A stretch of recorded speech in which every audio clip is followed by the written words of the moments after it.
नमस्कार. मी प्राध्यापक डॉक्टर अनिल प्रभाकर उबाळे, रयत शिक्षण संस्थेच्या आबासाहेब मराठे आर्ट्स, न्यू कॉमर्स व सायन्स कॉलेज राजापूर या ठिकाणी मराठी विषयाचा विभाग प्रमुख म्हणून सध्या कार्यरत आहे. यापूर्वीच्या व्हिडिओ क्लिपमध्ये आपण भाषांतर म्हणजे काय याविषयीची माहिती पाहिलेली आहे. मुंबई विद्यापीठाच्या BA भाग 3च्या मराठी विषयाच्या अभ्यासक्रमात पेपर क्रमांक 9 व्यवसायाभिमुख मराठी असा पेपर आहे. त्यात सत्र 5 मध्ये घटक क्रमांक 1 मध्ये भाषांतर, अनुवाद, रूपांतर आणि अर्वाचीनीकरण या संकल्पनांच्या भेदांची चर्चा असे प्रकरण अभ्यासक्रमामध्ये आहे. यापूर्वी भाषांतर म्हणजे काय हे पाहिल्यानंतर आज आपण अनुवाद, रूपांतर व अर्वाचीनीकरण या संकल्पना काय आहेत याविषयी विचार करणार आहोत. याविषयी मी आपल्याशी संवाद साधणार आहे. रूपांतर ही संकल्पना साहित्यकृतीची अथवा अन्य मजकुराची लक्ष्य भाषेत केलेली प्रतिकृती असते.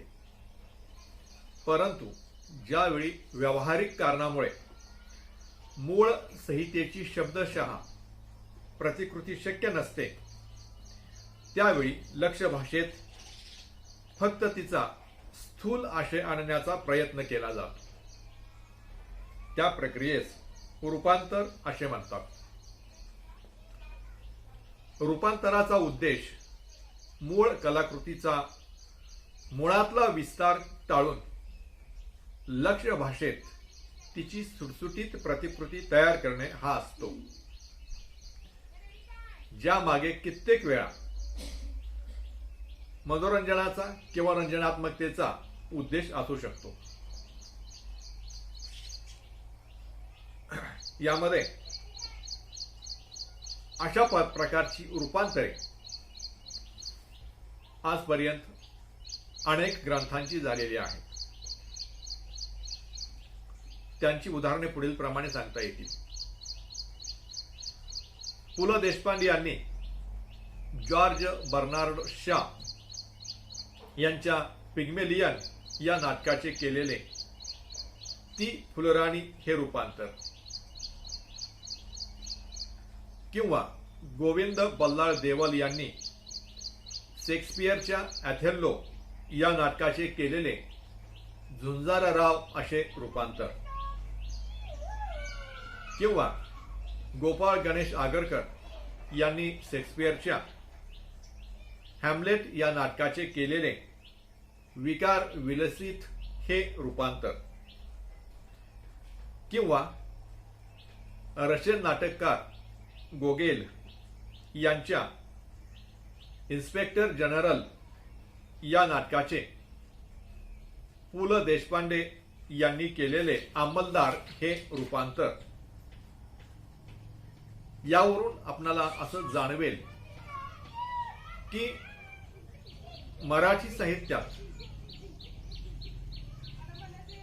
अनेक पुस्तकांचं रूपांतर करण्यात आलेलं आहे. ही रूपांतरित पुस्तके प्राचीन काळापासून ते आजपर्यंतच्या अनेक मराठी ग्रंथांचा समावेश त्यात करता येतो. प्राचीन मराठी वाङ्मयात आध्यात्मिक ग्रंथ, उदाहरणार्थ रामायण, महाभारत, भागवत इत्यादी ग्रंथांची मूलतः रूपांतरे झालेली आहेत. दुसऱ्या भाषेतील साहित्य कृतींची ही रूपांतरे असल्यामुळे व्यापक अर्थाने त्यांना भाषांतर असेही म्हटले जाते. एखाद्या संस्कृतीची जडणघडण करण्यात भाषांतरा इतकेच रूपांतराचे महत्वही महत्वाचे आहे. त्यानंतर अनुवाद ही संकल्पना पाहूया. भाषांतर आणि अनुवाद या दोन संकल्पना एकमेकांना समांतर म्हणून वापरल्या जातात. परंतु अनुवाद या शब्दाचा लौकिक अर्थ एखाद्याच्या मागून बोलणे असा होतो. हे बोलणे दोन प्रकारचे असते. एक, एखाद्याचे बोलून झाल्यावर प्रत्युत्तरादाखल आपण बोलणे. आणि दोन, एखाद्याच्या बोलण्याची पुनरावृत्ती करणे. त्यामुळे अनुवाद या शब्दाला पारिभाषिक अर्थ प्राप्त झालेला आहे. वैदिक वाङ्मयामध्ये धर्मकार्यातल्या निरनिराळ्या कृती करण्याचे आदेश ज्यातून दिले जातात त्यांना विधिवाक्य असे म्हणतात. आणि या विधिवाक्याचे विवरण करणाऱ्या मजकुराला अनुवाद असे म्हटले जाते. त्यामुळे अनुवादाची व्याख्या आपणाला या पद्धतीने करता येईल. पूर्वसिद्ध मजकुराचे स्पष्टीकरण, विवरण अथवा विस्तार म्हणजे अनुवाद होय. यानंतर अनुवादाचे दोन प्रकार पाडण्यात आलेले आहेत. ते पुढील प्रमाणे आहेत. एक, भाषिक अनुवाद आणि दोन, अनेक भाषिक अनुवाद. एक भाषिक अनुवाद यामध्ये एक भाषिक अनुवादामध्ये एका कालखंडामध्ये निर्माण झालेल्या अभिजात साहित्य कृतीचे नंतरच्या काळात पुन्हा एकदा भाषांतर केले जाते. याला एक भाषिक अनुवाद असे म्हटले जाते. उदाहरणार्थ, विंदा करंदीकर यांनी 13व्या शतकातील ज्ञानेश्वरीचे 20व्या शतकात केलेले भाषांतर हे एक भाषिक अनुवादाचे उदाहरण आहे. त्यानंतर अनुवादाचा दुसरा प्रकार अनेक भाषिक अनुवाद. प्राकृत ग्रंथाचा संस्कृत, रामायण, महाभारत यांची निरनिराळ्या भारतीय भाषांमधून झालेली रूपांतरे आणि ज्ञानेश्वरी सारख्या ग्रंथांची भाषांतरे यांना अनेक भाषिक अनुवाद असे म्हणतात. यालाच भिन्न भाषिक अनुवाद असेही म्हटले जाते. आणि व्यापक अर्थाने या अनुवादालाच आपणाला भाषांतर असेही म्हणता येते. यानंतर अनुवादाची काही उदाहरणे आपणाला देता येतील. मॅक्झिम गॉर्की यांच्या मदर या कादंबरीचा प्रभाकर ऊर्ध्व मुले यांनी आई या नावाने केलेला अनुवाद, किंवा आयर्विंगच्या सेकंड लेडी या कादंबरीचा रवींद्र गुर्जर यांनी केलेला अनुवाद, किंवा शेक्सपियरच्या हॅम्लेट आणि ऑथेल्लो या नाटकांची फ्रेंचमध्ये झालेले अनुवाद, किंवा तस्लिमा नसरीन यांच्या लज्जा या कादंबरीचा लीना सोहोनी यांनी केलेला अनुवाद. म्हणजे प्राचीन काळापासून ते आजपर्यंतच्या समकालीन साहित्यापर्यंत मराठीत अनेक ग्रंथांचे अनुवाद आपणाला झालेले दिसून येतात. त्यामुळे अनुवाद, रूपांतर ही आजच्या काळाची साहित्यिक गरज आहे असे आपणाला म्हणता येते. यामुळेच मराठी साहित्य समृद्ध बनते. यानंतर आपणाला अर्वाचीकरण ही संकल्पना पाहावी लागते. अर्वाचीनीकरण ही संकल्पना प्रामुख्याने आपणाला नवीन संकल्पना आहे असे वाटते, परंतु प्राचीन किंवा मध्ययुगीन काळामध्ये लिहिल्या गेलेल्या ग्रंथातील एखाद्या मजकुराचे आजच्या प्रमाण भाषेत केले जाणारे पुनर्लेखन म्हणजे अर्वाचीनीकरण होय. उदाहरणार्थ कविवर्य विंदा करंदीकर यांनी 20व्या शतकात ज्ञानेश्वरीचे केलेले अर्वाचीनीकरण होय.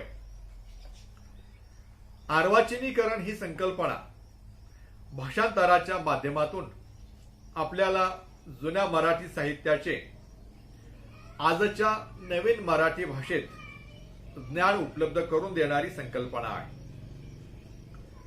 आजच्या काळातील सर्वसामान्य व्यक्तींना समजण्यासाठी आजच्याच प्रमाण भाषेत केलेले पुराण काळातील किंवा मध्ययुगीन घटनांचे गद्यांचे केलेले स्पष्टीकरण, विवेचन, विवरण म्हणजे अर्वाचीनीकरण होय. या ठिकाणी भाषांतर हा शब्द योग्य ठरत नाही, कारण अर्वाचीनीकरणात एकाच भाषेची वेगवेगळ्या काळातील भिन्न भिन्न रूपे उपस्थित असतात. भूतकाळात लिहिल्या गेलेल्या साहित्याची भाषा ही आजच्या संदर्भात भिन्न असते. त्यामुळे तिचे आजच्या मराठी भाषेत रूपांतरण करताना कित्येक गोष्टीचे भान असणे गरजेचे असते. त्यासाठी काही मूलभूत संकल्पना आपणाला विसरून चालत नाहीत.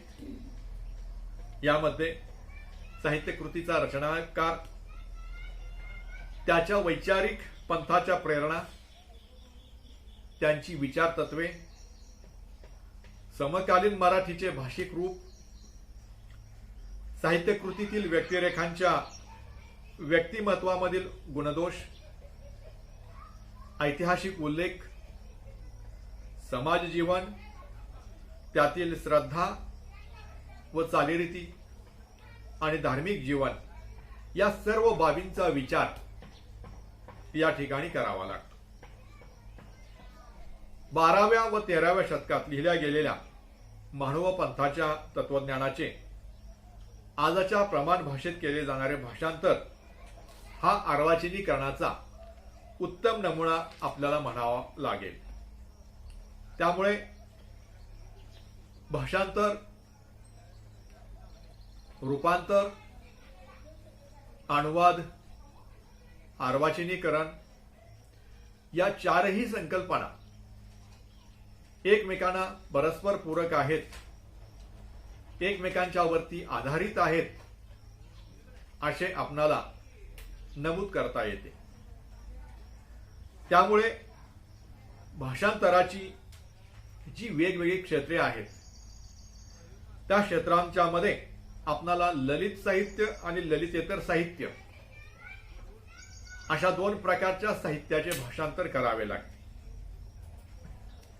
ललित साहित्याचे भाषांतर करीत असताना साहित्य हे भाषांतराचे फार व्यापक क्षेत्र आहे. त्याचा समाजाशी अतिशय घनिष्ठ संबंध आहे याचं भान आपल्याला सुरुवातीला ठेवावं लागतं. कारण साहित्य हा समाज जीवनाचा, समाज मनाचा आरसा असतो. परंतु प्रत्येक समाजाची भाषा वेगळी असते आणि समाज चित्रण ही वेगळे असते. या समाज चित्रणांना आपल्या भाषेत आणताना इतर भाषांच्या मधील साहित्याचे भाषांतर करावे लागते. यावेळी आपल्या भाषेचा अभिमान बाळगत असताना त्या भाषेला समृद्ध करण्यासाठी इतर भाषांच्या मधील साहित्याचे भाषांतर होणे हे आवश्यक असते. ललित साहित्याच्या भाषांतराचे प्रमुख प्रकारांच्या मध्ये कवितेचे भाषांतर, नाटकाचे भाषांतर, कथा कादंबरीचे भाषांतर इत्यादी उपप्रकारांचा समावेश होतो. मराठीतील ललित साहित्यामधील कवितेचे भाषांतर करणे ही गोष्ट इतर साहित्य प्रकारांच्या पेक्षा अवघड असते. कारण कवितेची रचना ही पद्य या प्रकारामध्ये असते आणि पद्याचे व्याकरणिक नियम हे वेगळे असतात. गद्य आणि पद्य अशी आपण तुलना केली तर भाषांतरकाराला, रूपांतरकाराला, अनुवादकाराला, अर्वाचीनकाराला या व्याकरणाच्या नियमांचे भान असणे अतिशय गरजेचे असते. कारण कवितेचे भाषांतर हे शब्दशः करता येत नसते, तर ते भावानुरूप आशयाला केंद्रवर्ती ठेवून कवितेचे भाषांतर करावे लागते. आणि मग यामध्ये वेगवेगळ्या प्रकारचे छंद असतात, वेगवेगळ्या प्रकारच्या मात्रा असतात, वेगवेगळ्या प्रकारच्या रचना असतात. त्यामध्ये केशवसुतांची सुनीत ही रचना असते. अशा अनेक पद्धतीच्या रचना कवितेमध्ये आपणाला वेगवेगळ्या पद्धतीने आलेल्या दिसतात. आणि त्यामुळे हे भाषांतर करीत असताना आत्मलक्षी पद्धतीने किंवा व्यक्तिकेंद्री पद्धतीने असल्यामुळे सर्वसामान्य वाचकांना त्याचे आकलन हे व्यवस्थितपणाने होत नाही. परिणामी आपण केलेले भाषांतर हे निरर्थक ठरू शकण्याची शक्यता जास्त असते. त्यामुळे आपणाला भाषांतर करीत असताना कविता म्हणजे नेमकं काय आहे, तर कविता ही म्हणजे स्वची जाणीवपूर्वक होणारी अभिव्यक्ती असते. तिची स्वतःची अशी सामर्थ्यशाली भाषा असते. काळ कोणताही असो, शैली कोणतीही असो, कवितेची अभिव्यक्ती ही सूचित अर्थ व्यक्त करणारी असते. कवितेमध्ये केवळ जे सांगितले नाही ते कविता आपल्याला सुचवत असते आणि काय सांगू नये, कसे सांगू नये हेही कविता सूचित करीत असते. ज्या भाषेत आणि ज्या संस्कृतीत एखादी कविता लिहिलेली असते त्या भाषेत आणि त्या संस्कृतीतच या सूचित अर्थाच्या परंपरा कार्य करीत असतात. या सर्वांचा शोध भाषांतरकर्त्याला प्रथमतः घ्यावा लागतो. उदाहरणार्थ, पुरुषोत्तम पाटील यांनी पाहुणे ही कविता भाषांतरित केलेली आहे. ही कविता पाहण्यासारखी आहे.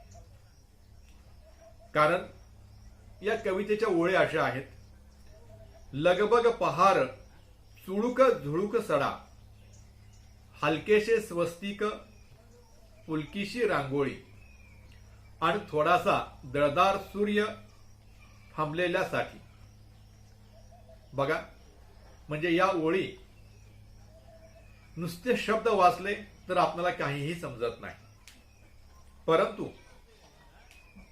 ज्यावेळेस आपण भाषांतरकाराच्या अनुभूतीतून या ओळींचा अर्थ, अन्वयार्थ लावण्याचा प्रयत्न करतो त्यावेळी आपल्याला असं जाणवतं की एका स्त्रीनं आपल्या प्रिय व्यक्तीचे स्वागत आणि ते करीत असताना निर्माण केलेली तिची भावस्थिती या ओळींच्या मधून प्रकट झालेली आहे. या कवितेतील लगबग, पहाट, झुळूक, सडा, रांगोळी यासारखे शब्द आपली संस्कृती सूचित करतात. त्यामुळे या साऱ्या शब्दांना दुसऱ्या भाषेत भाषांतरित करत असताना पर्यायी शब्द सापडत नाहीत. त्यामुळे कवितेचा आशय एका संस्कृतीतून दुसऱ्या संस्कृतीमध्ये पोहोचण्यास अडचणी निर्माण होतात. या पद्धतीने आपणाला कवितेतील शब्दांचे, ओळींचे पद्यखंडांचे भाषांतर करीत असताना या गोष्टीची जाणीव आपणाला करून घ्यावी लागते. आपल्याला दुसरं उदाहरण पाहता येईल की एक ओळ मी सांगतो. पदरावरती जरतारीचा मोर नाचरा हवा, आई मला नेसव शालू नवा. या कवितेतून नुकत्याच तारुण्यात पदार्पण केलेल्या व लग्नासाठी उत्सुक असलेल्या एका तरुणीच्या मनातील भाव अभिव्यक्त झालेले आहेत. त्यामुळे ते दुसऱ्या भाषेत नेणं हे अतिशय अवघड अशी गोष्ट असते, अतिशय कठीण अशी गोष्ट असते. किंवा याच्यातला पुढच्या ज्या ओळी आहेत, किंवा लटपट लटपट तुझं चालणं मोठ्या नखऱ्याचं, ग बोलणं मंजुळ मैनेचं, या गीताची भाषांतरामध्ये लय साधणं ही अतिशय अवघड गोष्ट असते. त्यामुळे मराठीतील कोणतंही काव्य, मग ते शाहिरी असो, पंतकाव्य असो, तंतकाव्य असो, याचे परभाषेत रूपांतर करताना खूप मोठ्या अडचणी येतात. आणि त्यामुळे कवितेचे भाषांतर करीत असताना अशा असंख्य प्रकारच्या अडचणी या ठिकाणी आपणाला येत राहतात. यानंतर नाटकाचे भाषांतर करणे या गोष्टीविषयीचेही विवेचन आपणाला या पद्धतीने करता येते. कारण नाटक हा प्रकार इतर साहित्य प्रकारांच्या पेक्षा वेगळा आहे. कारण नाटक ही दृक आणि श्राव्य असणारी कला आहे. म्हणजे एकाच वेळेस आपण ते पाहू शकतो आणि ऐकू शकतो. अशा वेळी आपलं दिसणं आणि आपलं बोलणं या दोन्हीही गोष्टी तितक्याच महत्वाच्या असतात.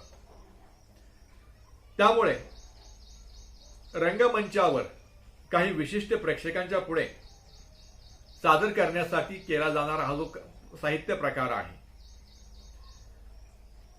त्या अनुषंगाने लिहिली जाणारी जी संहिता आहे, या संहितेमध्ये अभिनय, नेपथ्य आणि रंगभूषा इत्यादी घटकांनी ती परिपूर्ण केलेली असते. आणि मग हे नाटक प्रेक्षकांच्या पुढे सादर करावायचं असल्यामुळे, त्यांना आपलंसं वाटावं असं गरजेचं असल्यामुळे, एखाद्या परकीय नाटकाचं भाषांतर आपल्या भाषेत करताना या सगळ्या गोष्टींचं भान भाषांतरकाराला ठेवावं लागतं. उदाहरणार्थ, विवा शिरवाडकर यांनी शेक्सपियरच्या अथेल्लो या नाटकाचा अर्थ मराठीत आणण्याचा प्रयत्न केला.